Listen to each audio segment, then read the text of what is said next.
and one for the intelligent as fellas get. Listen, let's settle this, be clear. I could fall back 7 years, still it ain't no one ahead of me. Consider it a blessing if you get to stand next to me. 5-star general, OG veteran, cake like.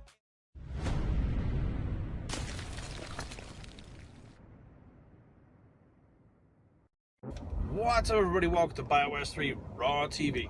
So we get this question enough now, and actually I have quite a few clients around the world who are Muslim, as to how to adjust your training, diet, etc. during the holiday of Ramadan. Now, I want to make sure I'm saying this right. Ramadan, I believe it's pronounced.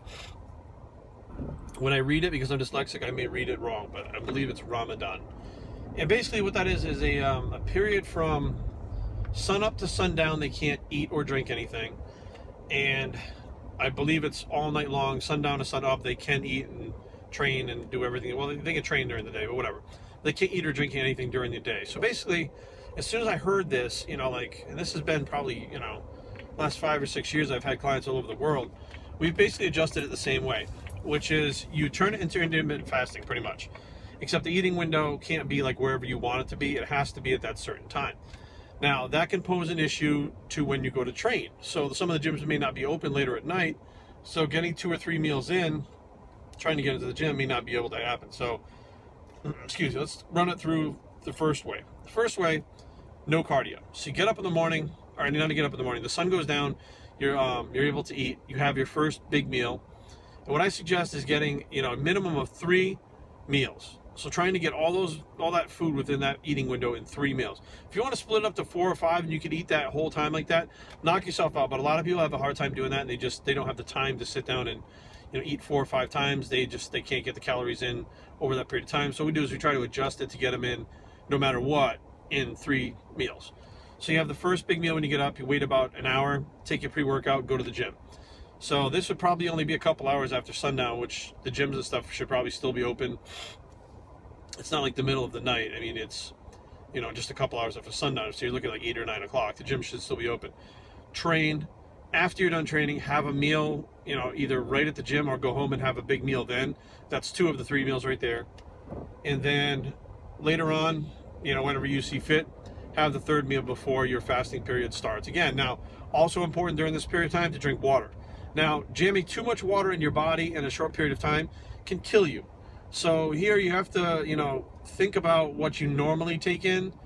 And, when you start Ramadan, if you're normally drinking a gallon of water, you should be able to get away with a gallon within that period of time.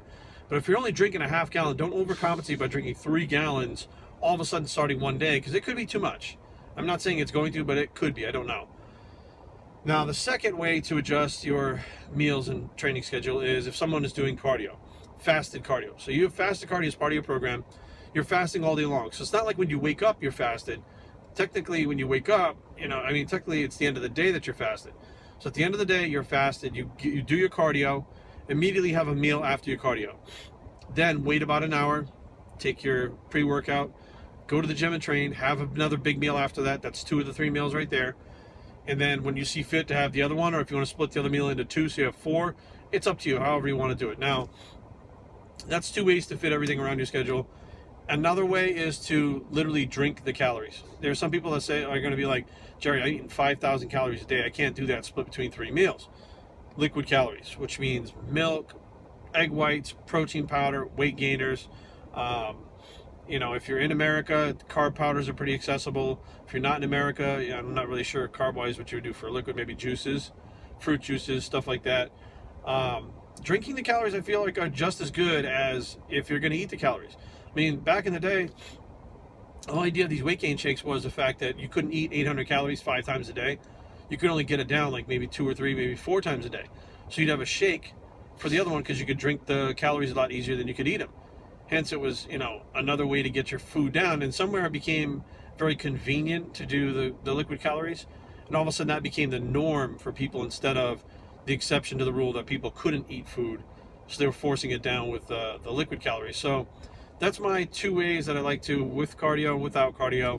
Water, again, is important. My personal opinion is, and I don't know for a fact where you are in the world, but I'm hearing from some, they're not necessarily clients, they're just people that write to me, that it's very hot where they're at and they sweat a lot. So they're also worried about dehydration with that throughout the day.